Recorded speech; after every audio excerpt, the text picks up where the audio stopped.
In February 2026, I tried out something that is entirely out of character for me, which is to use autofocus lenses on my Lumix S5 IIx. Normally I don't really shoot autofocus lenses except for this kind of footage here, where I'm filming myself, and even there I got away with not using those kinds of lenses for a very long time, years and years. I only have a single autofocus lens for the system, and that is the 24mm f1.8. So I wasn't really using that because I was already familiar with that one. I tried out Canon EF and EF-S lenses because I had them lying around since I bought them about 15 years ago when I first got into photography. And since then I haven't really used them much because first I switched to an Olympus EPL3 for street photography, and then I was shooting film for about 10 years, so I didn't really have any use for these EF lenses. Well, in February I thought it was about time to change that, because full-frame lenses are expensive and I didn't really want to invest in something that I don't really use anyway. But every now and then I need something other than a 24mm, and in those situations maybe these Canon lenses can come in handy. In this video I'm trying out a 50mm f1.8 and a 55 to 250 EF-S, which is going to be quite interesting, I think. So let's get into it.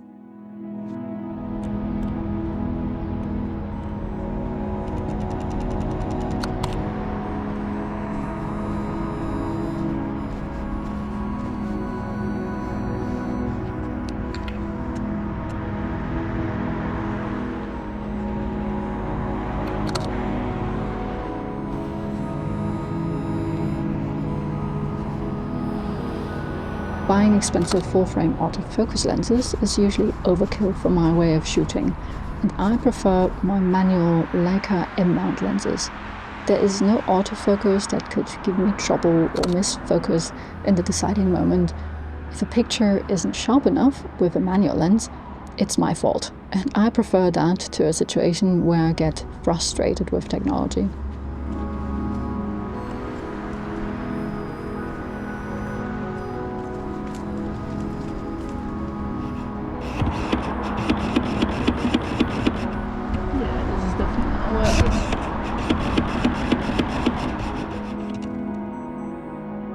Now it's working. Here I was actually testing the autofocus a bit, and yeah, it's hunting a bit and it's not really very smooth, so for video B-roll it's probably not the best, but if you turn it to manual, it actually looks quite alright, I think. But if you're gonna be shooting manual anyway, then you might as well get something with a little bit more character for a similar price, perhaps. It's actually interesting that I'm a little underwhelmed with this 50mm f1.8 because I'm actually borrowing this from my husband. I used to shoot with the 50mm f1.4, which I like a lot better. Much of this isn't to do with the image quality. This is actually quite fine, I think. It's really the handling that is weird, and also the build quality seems a little off. It's all plasticky, even the mount is plastic entirely, and it just feels a little rattly sometimes. So it's just a very budget lens, and my 1.4 isn't this cheap. You can get decent enough results with this 1.8 though, and the image quality looks fine to me.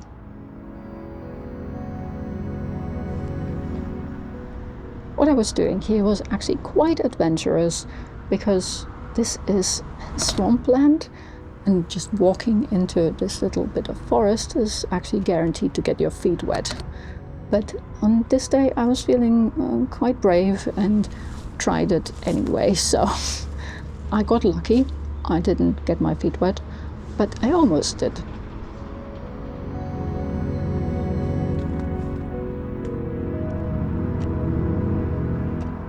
Of this set, I think I like this one best. I think the composition works really well.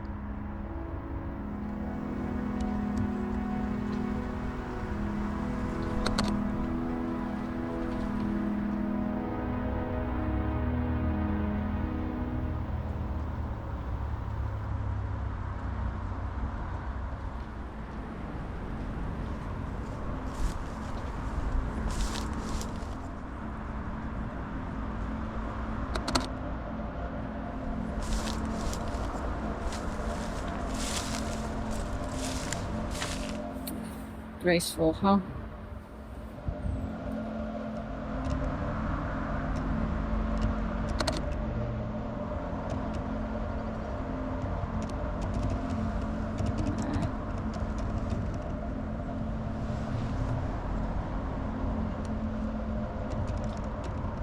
Here in this picture you actually see some of the swampy bits, and I almost stepped into that, but I caught myself before that happened.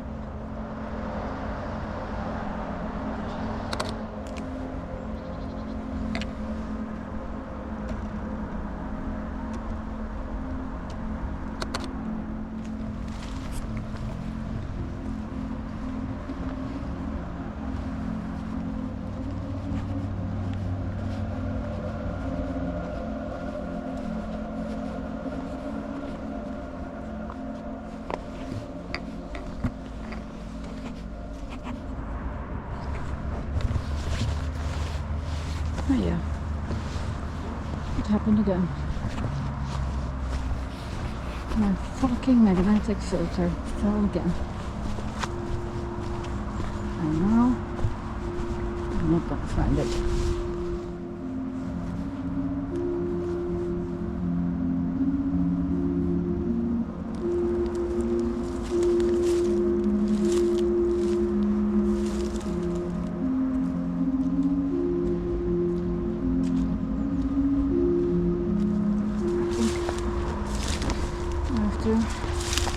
Accept the loss.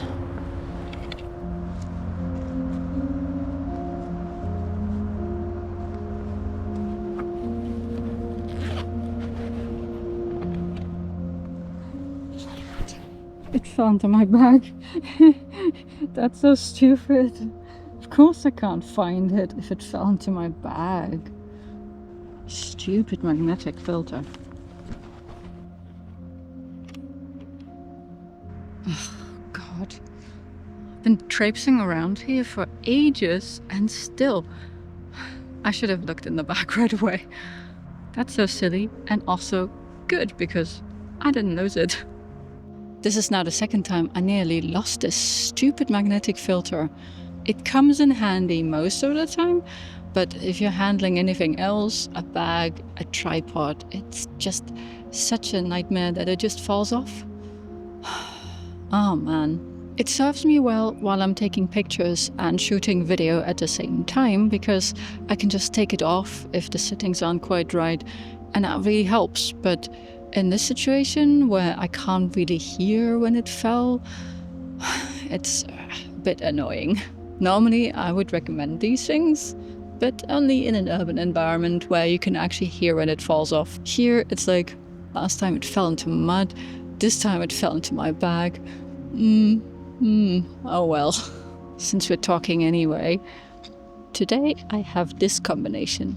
My Lumix and this is a Canon 50mm f1.8. It's a kind of cheap nifty 50 with autofocus. I'm trying out my Viltrox EF to L-mount adapter with this nifty 50. So far it's a bit hit and miss. The autofocus is giving me a little bit of trouble today.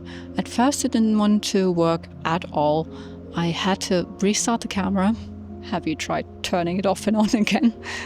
It's a computer in a way, so it kind of works. So I think you have to start it in manual mode perhaps, so that it actually works. And sometimes the tracking works okay, sometimes it doesn't, and I don't know. Normally I'm not using autofocus lenses anyway. This is just a test to see whether this adapter actually works with all my lenses or just with a few. And with this one it's a bit, I don't know, not so great so far. But I do think that I'm getting interesting results with the lens itself. So I've been putting it in manual every now and then. But the manual focus ring on this is actually quite annoying. It's very thin and not very comfortable to use. And if the autofocus doesn't work and the manual focus is uncomfortable, then I'm not going to use it much. But the adapter worked reasonably well on my other 50s, so I think it's not really the adapter, it's the lens. It is a rather cheap one, so I don't know. Later I will try to use it to shoot some talking footage too, to see whether the autofocus works better with the face tracking, but I'm not very optimistic in that respect. There's another lens I want to try today, which is my 55 to 250 millimeter, and I'm hoping to see some birds perhaps with it, but so far not many birds around. Maybe at the lake there are more, and I'm going to try out how the autofocus behaves on that. In general, I mainly want to use this adapter for the image stabilization though, and that already works quite well. I tested it at home a little bit, and that should work well, even if the autofocus is also hit and miss on that old lens. I mean, these are very old lenses, I have to say. I bought them about 15 years ago, so that tells you something. The motors are slow and loud, and they're not the best, really. All right, I'm going to continue now and see whether I get to the lake, or maybe I get some other interesting pictures perhaps on the way. It's not that far to the lake, unless you get sidetracked by every single branch in the forest, which, yes, I do get sidetracked by that. I mean, that's the point of going out to take pictures, right? Talk to you later.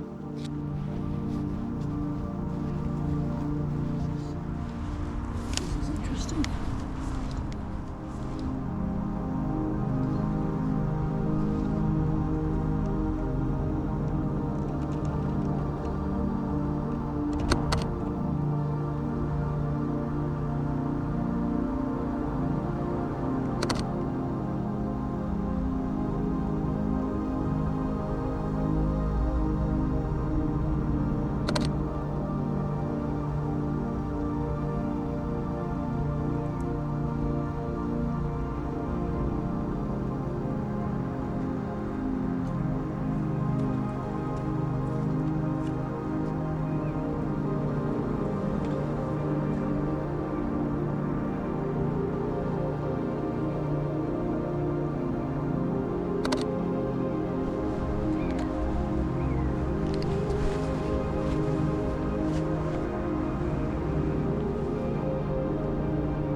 You might find this a little funny, but these flowers actually excited me.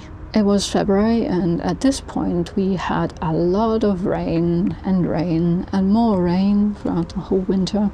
So finally seeing the first signs of spring was such a relief, you have no idea.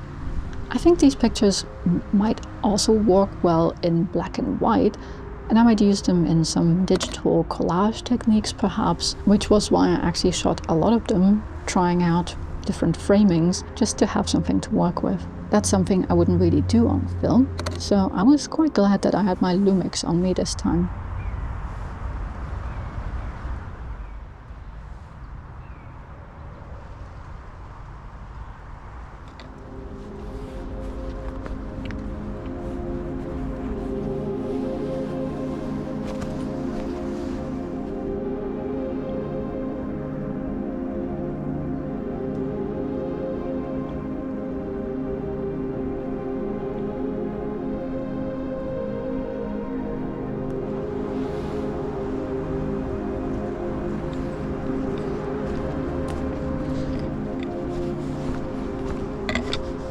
Sound like there are many birds today. Oh, we'll see.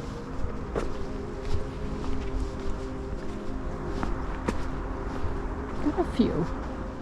That looks quite substantial, doesn't it? Let's see about this.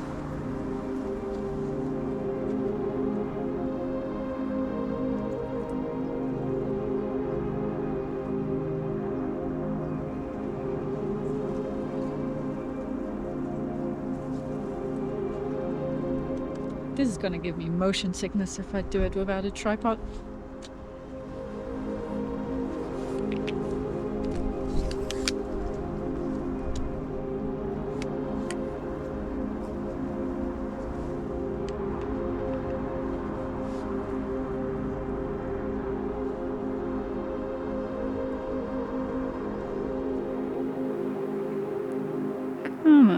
Show me your neck, yes.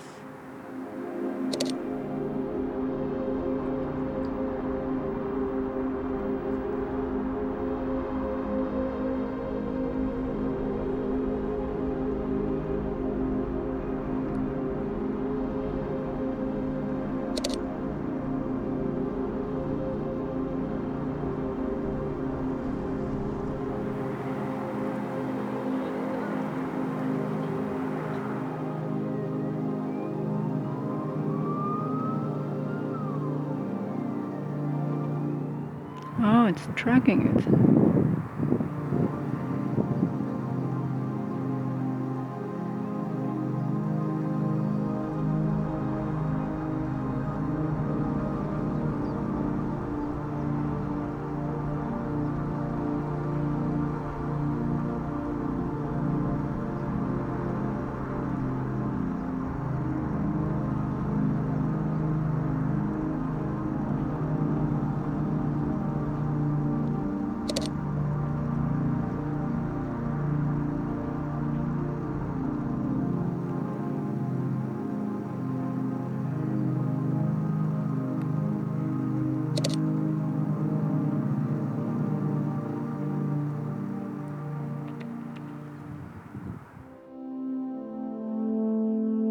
If you enjoy the music in this video, then you can check out my Bandcamp, polarcoaster.bandcamp.com. You can also support my channel on Ko-fi, where there are different membership tier options, and you can get early access to my videos or download the music in them. This really helps out to keep the channel running, because that way I have more time to spend on these videos and I can bring you more of them. Thank you for all your support, it really helps.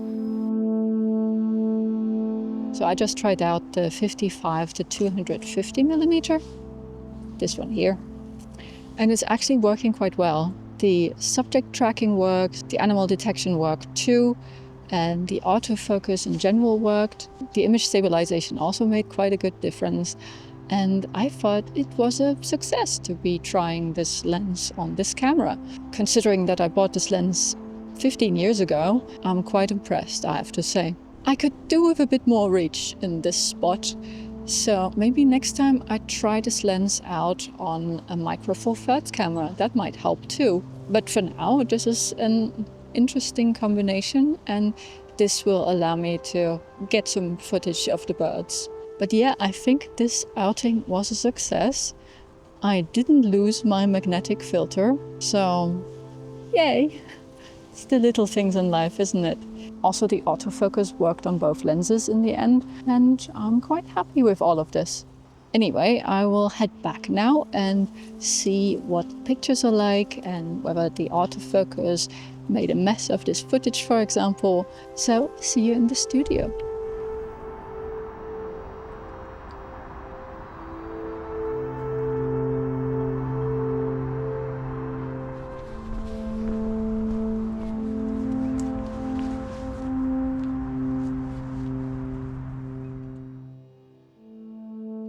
I think I actually got some really nice images from this walk, and I don't really think it's quite my style, this lens. It is maybe a little too digital clinical, I don't know. Normally I like to shoot vintage lenses, usually with some swirly bokeh like the Helios or maybe a Voigtlander 50mm f1.1, and that has a lot more character. So I think in this case it's maybe a little bit too tame for my taste, but these are perfectly workable lenses, and the bokeh is alright on the 50, I don't mind it. I like my 50mm f1.4 quite a bit better. It handles much more nicely because it has a wider focus ring, and that means you can use it more easily in manual focus mode, and this makes actually sense in video mode. Otherwise you're gonna have problems with hunting probably. Just like on this 50, it's not very smooth and goes back and forth a bit. The plus side for these lenses is that they maybe stick out less in comparison to the GoPro, for example. When I shoot vintage lenses, it's kind of quite jarring if you go from very swirly footage to just this really stark GoPro everything's in focus stuff. And with these lenses, it fits a bit better, I think, which is probably not a good thing because GoPro footage is not necessarily the best. And in this video, it was giving me some trouble messing up the exposure a bit with one of the talking footage sections. But yeah, GoPro footage is always a bit of a hit and miss kind of situation. Sometimes it can be all right, and sometimes it's not that great. But I do think that it's very, straightforward. And these lenses here are also very straightforward, matter-of-fact type of lenses. And if you need something more clinical, then these lenses might actually work for you. If you don't need accurate autofocus while you're doing something that doesn't involve any of the tracking modes. For the talking footage, it actually worked quite well, I thought. So I would think that this lens is actually quite all right for filming yourself. F50 is a bit, a long way off. I felt like the camera might fall over in the wind because it was a quite windy day. It was making me a little nervous in that respect, so maybe a 35 would be a better choice if you're outside and it's windy. But in a pinch, it definitely works for this purpose, and that's good to know. I thought the telephoto lens was actually really cool. It worked quite well, all the subject tracking worked really well, and it gave me a little bit more reach, which was cool. You can shoot this in two different modes. One is with full frame, and then the other is cropped in APS-C mode. If you go full frame, you see the image circle because this one doesn't quite cover full frame. But you can get rid of that by turning on the image stabilization to high, which means that you can shoot this as if this was a full frame lens with the image stabilization high. And that's really cool. I didn't see any vignetting, and that's really nice, especially for wider lenses. For this particular lens, maybe it doesn't make that much sense, but for wide lens, that means you get a really nice wide view. The other mode, which comes in handy for this telephoto situation, is to shoot it in APS-C mode, and then the high image stabilization will actually punch in a bit more still, and that way you get a bit more reach. I was pretty far away and I was getting some good views. I'm not a wildlife photographer by any stretch of the imagination, and I don't really want to be.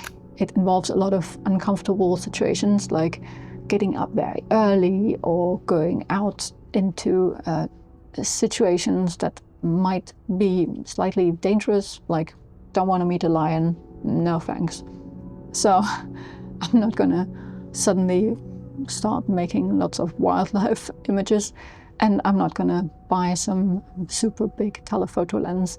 But with this, I can actually get some of these kinds of shots of the birds in the bird preserve without actually spending any additional money, and that's super cool. Now I'm really curious how this lens will do on my little EPL3, for example, or my other Olympus. Got the model name right now. It's some sort of OMD EM something or other. And I also have a GX80 that I could also use for this at some point. So I want to try that out and see how it does on those kinds of cameras, and whether I can get a bit more reach out of that. So if you're interested in that too, leave me a comment and let me know so that I know that I should prioritize this, because otherwise it will happen at some point. So if you're really curious about that, I can maybe do it sooner, and yeah, let me know. You can also let me know which one was your favorite picture of these. I think I gravitate towards the flowers in this case.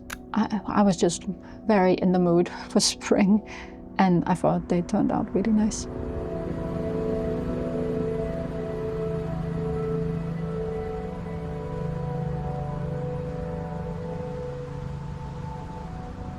If you enjoyed this video, then please leave a like and subscribe if you haven't done so already. It really helps out my channel, so I would really appreciate it. In this case, I would suggest that you subscribe to my photography channel, because that's where I post these videos, even if you're following me on my main channel perhaps. My photography videos are now living on this much smaller channel. It's growing, and I'm very happy that you support this channel already so much. I mean, think about it. We're now at almost 250 subscribers at the time of recording, and that's insane. With my main channel, it took me like a year and 26 videos to get to 300 subscribers. So getting 250 in such a short time, really thank you. I'm so glad that you enjoy my photography videos. There will be a lot more coming, and yeah, if you want to support this channel even further, then you can watch some more of my photography videos. And there's actually an entire playlist that you can watch here. And I hope I see you soon for another video. Bye!